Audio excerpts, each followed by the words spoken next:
Hey you guys, this is me, Kiana, coming at you again today. Um, I am coming at you with our braised smothered country pork ribs with white rice, and we're gonna have a vegetable on the side. That's gonna be green beans that I had made from scratch the other day. And what I do is I make a bunch and put it in a Ziploc bag and then freeze it. I use bacon droppings, and I also put a little bit of bacon down in it, and also smoked neck bone. Put that all in the freezer after it's cooked, and that way you can just thaw it out and you put it in the saucepan and it's done. You have homemade, from scratch green beans. So we're gonna have that, and I also have a strawberry cheesecake with vanilla ice cream on the side. And this is a meal that's going to cost you $10 and under, as usual. I'm sorry. Sorry, you guys. Right now, we've already braised our meat. I'm cooking late today because we actually ate already. And I'm making this basically for you guys so you can see how to make it. And also, it's going to be already ready for Sunday dinner so I can lay back and relax a little bit tomorrow.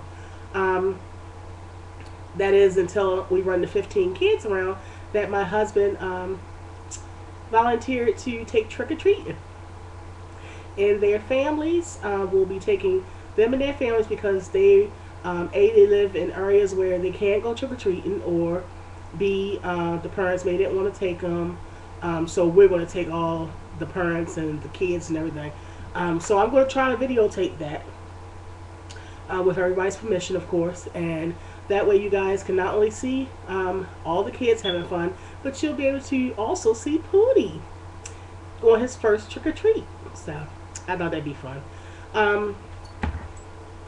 What I've done is I've placed the meat that's braised already in a casserole dish. Now if you want to see that process, the braising, the seasoning, how to actually braise the meat so that you don't cook it actually all the way, but what you're doing is you're infusing the flavors, making sure the seasonings is infused into the meat, and also creating a crust that's really, really good, especially when you're smothering something. It also helps along with the process of creating the gravy, okay, or thickness. We've already done the braising of the meat, and it should come out like this. As you can see, it has the crust. It's looks like it's a little bit cooked, but you want to do that on both sides. That takes anywhere from about 4 to 5 minutes on both sides. You want to put it in a shallow dish like that, and it smells so good, you guys. If you could smell through through the video, you would. It smells so good. Okay, you can smell the garlic in it, all the seasonings, the onion infused seasonings, and all that kind of stuff. As I stated before, I have 2 videos where I showed you how to do that. One video is for that, and then the other video after or before this one is how to make a cherry cheesecake with literally and ice cream included for $2. So what we've done is I've taken the pot that I cooked it in, and I'm just going to zoom in for you guys so you can actually see the extra virgin olive oil, and you also can see some bits and pieces. I don't know if it's going to show up, but you can see some bits and pieces in that pot. That's what you want, okay? You don't want to wash this pot. That you don't want to do, okay? What we're going to do is we're going to create a gravy out of this, and this is considered your drippings. Before we start that, this is what your rice should look like. It should be fluffy, and I'll zoom in for that as well so you guys can see that. This is what your rice should be like, okay? And that's for the gravy and the pork to go over top of. Let's get started with this seasoning. What I'm going to do is I'm going to use one of the, and this is for the gravy right now, you guys. This is homemade gravy. Use one of these bag seasoning packs, and it comes with the bag and everything. We're not going to use the bag, or you can, but I don't need to right now because I've already laid the meat into the dish. But for easy cleanup, you can just use the bag. We're going to use the seasoning in this bag and then put the bag away for another dish. So you're going to use the seasoning for this bag, out of this bag.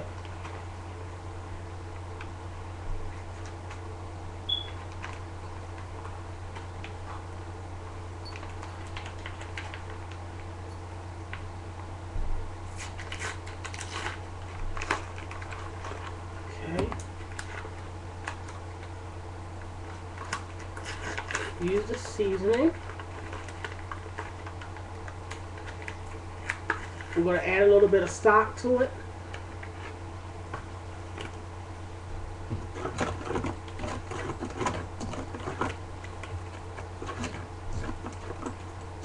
And because we don't know how much salt is in this, you don't want to add a whole bunch of salt to your meat as you're braising. We're going to also add a little bit of our onion soup mix. And you probably only need literally probably about a third of a cup of this. Not a third of a cup, a third of a half. Okay, it's just to give you the extra onion flavor. We're going to add a little bit of flour.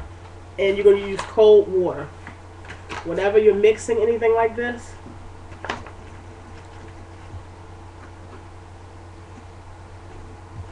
and what this is going to do, now I'm showing you over here because as you all know, I don't have no counter space. So that's why I show you like I'm showing you. This is going to create a roux. So when you cook, after you add the water, you're going to add the water slowly over top of heat. And then whisk this in. Whisk the water in, okay?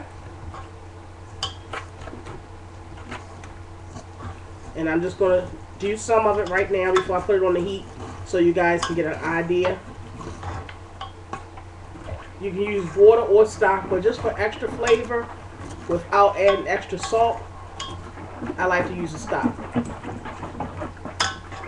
And I'm going to show you what it should look like before the gravy is thickened. Put it on the heat. Continue to whisk. You're not going to walk away from this because it will scorch at the bottom. You don't want to put scorched gravy on top of your meat because it will ruin the dish. So this is something that you want to just go ahead and just stand over top of the stove and continue to stir as it's heating. As it's heating, it's going to thicken. And that's what it's going to create a gravy. If you need to add extra water because you use too much flour, or if you want to add and make more gravy, add a little bit more flour, a little bit more stock, a little bit more water till it's desired, till it's the texture and the thickness that you desired. After that, then you're just going to go ahead and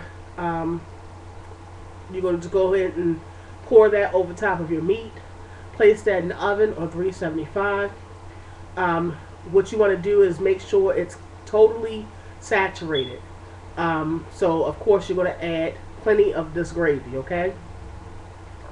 Once it's saturated and you have all the pork chops covered or almost all the way covered, because it's going to thicken up again. So keep that in mind as you're putting the mixture in the oven, as you're putting the mixture over top of the meat, because it's going to thicken again. So you don't want it to be totally thick. You want it to be somewhat, not runny, but you don't want it to be thick, like real thick gravy, because it's going to thicken once it gets into the oven. Because remember, you braise the meat by drizzling a little bit of flour on it. So you're just going to cook that on 375, and then take that out in about, I like mine tender, so I just will take it out in about 40 minutes, 45 minutes. But you definitely want to make sure pork is done because of the bacteria and things and the poisoning, food poisoning that you can get, salmonella and all that kind of stuff. So that's it for this. I will just show you the end results. Our cheesecake is in the refrigerator, firming up. We're thawing out our strawberries so that we can have that on top. And the ice cream is in the little ice cream cups that I showed you guys I got from the dollar store. Our rice is just sitting waiting for this nice pork to be on top of, basically. And we're going to use paper plates with this meal so that I don't have to do any dishes. I have dishes back there, but they will be done tomorrow. I have a lot to do, so I don't want to have to do dishes, so we're going to use paper plates that I got from the dollar store. You want to pair this with a nice lemonade or iced tea, because both of those are cheap drinks. Again, this meal was $10 and under for the entire meal. So that's it. I'll show you guys the end results once it's all done. I love you guys so much. Sorry for the lighting, because you know the light blew out. And be blessed. Oh, before we go, let me show you how the gravy will look, if you can see it. It's going to be just like this. Now that is before it thickens. Okay? Alright, you guys. Bye.